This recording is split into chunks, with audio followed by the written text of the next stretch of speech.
ஜெய் பாலா சரணம். அன்பர்கள் அனைவருக்கும் இனிய நமஸ்காரங்கள். இன்றைய பதிவில் அடியேன் பார்த்த வரிகள், படித்த வரிகள், அதில் உங்களுக்கும் தெரியப்படுத்துவதில், பகிர்ந்து கொள்வதில் மிக்க மகிழ்ச்சியுடன் இந்த பதிவை போடுகின்றேன். இந்த பதிவோட சாராம்சம் என்னென்னா, ஐப்பசி அன்னாபிஷேகம் அப்படின்னா என்ன, அது எதனால் நம்ம அதை பற்றி கொஞ்சம் தெரிஞ்சுக்கலாம். எல்லாருக்கும் தெரியும். அடியேன் படித்த வரிகளை சொல்லும் பாக்கியம் கிடைத்த அப்பன் அம்மைக்கு அநேக கோடி நமஸ்காரங்கள். ஐப்பசி அன்னாபிஷேகம். அதற்கு முன்னாடி ஒரு 3 தடவை ஓம் நம சிவாய சாண்டிங் பண்ணிக்கலாம். ஓம் நம சிவாய, ஓம் நம சிவாய, ஓம் நம சிவாய.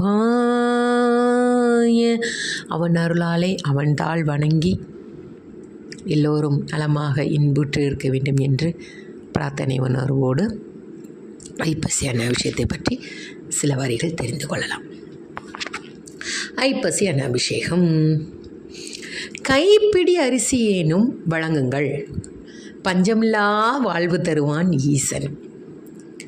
உன்னை உட்கார வச்சு ஒரு வாய் சாதம் போடணும், அது போதும் எனக்கு என்று நம்மை பெற்றவர்களிடம் நெக்குருகி சொல்வோம் அல்லவா?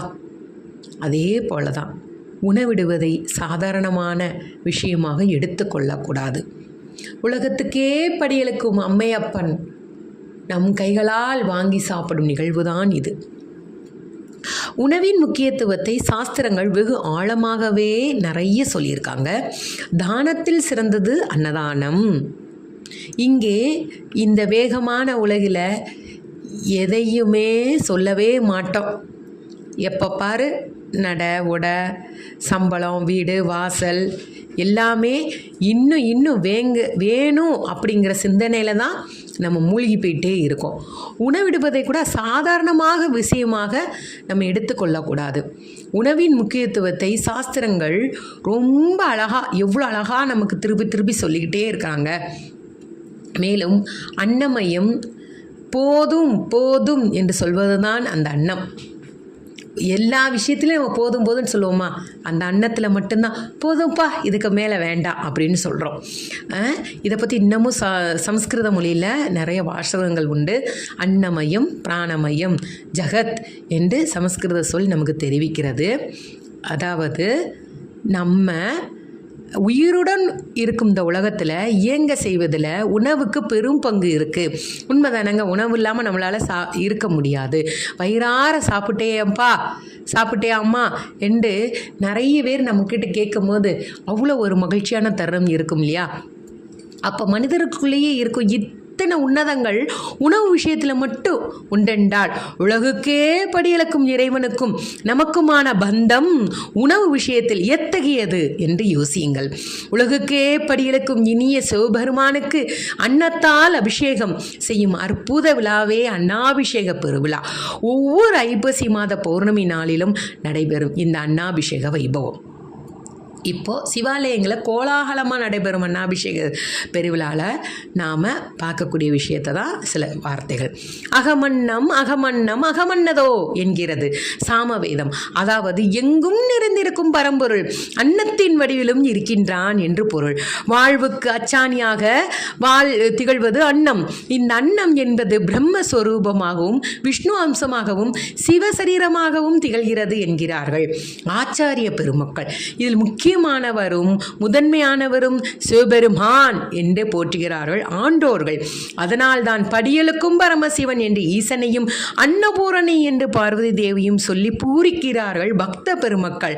நாம் தான் அந்த பக்தர்கள். அதாவது அன்னபூரணி என்ன பண்ணுறா, அந்த தங்க கரண்டியில் அன்னமளிக்கும் கோலத்தில் காட்சி தரும் அன்னபூரணி தன்னை நாடி வரும் பிள்ளைகளுக்காக நமக்கு உணவுக்கு பஞ்சமில்லா நிலையை தந்திருக்கிறாள் என்று ஐதீகம்.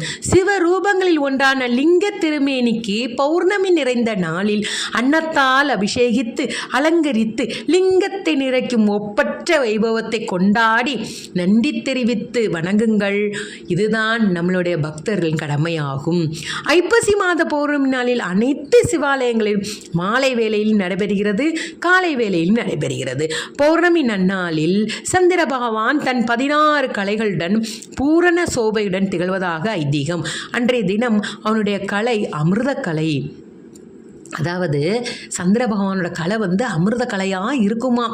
அவனுடைய கலை அமிர்த கலை. இந்நாளில் 16 கலைகள் பூர்ண சோபையுடன் திகழ்வதாக ஐதீகம். அன்றைய தினம் அவனுடைய கலை அமிர்த கலை. இந்நாளில் சந்திரனையே பிறையாக சூடிக்கொண்டிருப்பவனை அன்னத்தால் குளிர்வித்து அன்னத்தால் வழங்குவது மகா புண்ணியம் என்கின்றது புராணம். ஐப்பசி மாதம் அறுவடை முடிந்த காலம். அதை எடுத்து மீண்டும் உதைத்து தை மாத அறுவடைக்கு ஆயத்தமாகும் காலம்தான் ஐப்பசி மாதம். எனவே அறுவடை முடிந்து விளைந்ததை விற்று கையில் காசும் பொருளும் நிறைந்திருக்கும் தருணம்தான் இது. எனவே பூமியை செழிக்க செய்து எல்லோருக்கும் உணவு தந்த இறைவனுக்கு அந்த உணவையே ஆடையாக நகையாக ஆபரணமாக அணிவித்து அழகு பார்க்கும் வைபவம் சோழர்கள் காலத்திலே இருந்து வந்துள்ளது. சோழ நாடு என்ன பூமியை செழிக்க செய்த அந்த சோழ நாடுக்கு என்னது இப்படி ஒரு அற்புதமான வழிமுறைகள் பண்ணியிருக்காங்க பார்த்தீங்களா.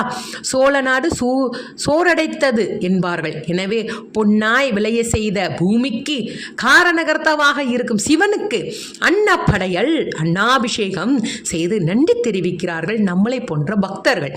சிவன் பிரம்ம ரூபிணி ஆவார். பக்தர்களாகிய நாம் பிரதிபிம்ப ரூபிகள்.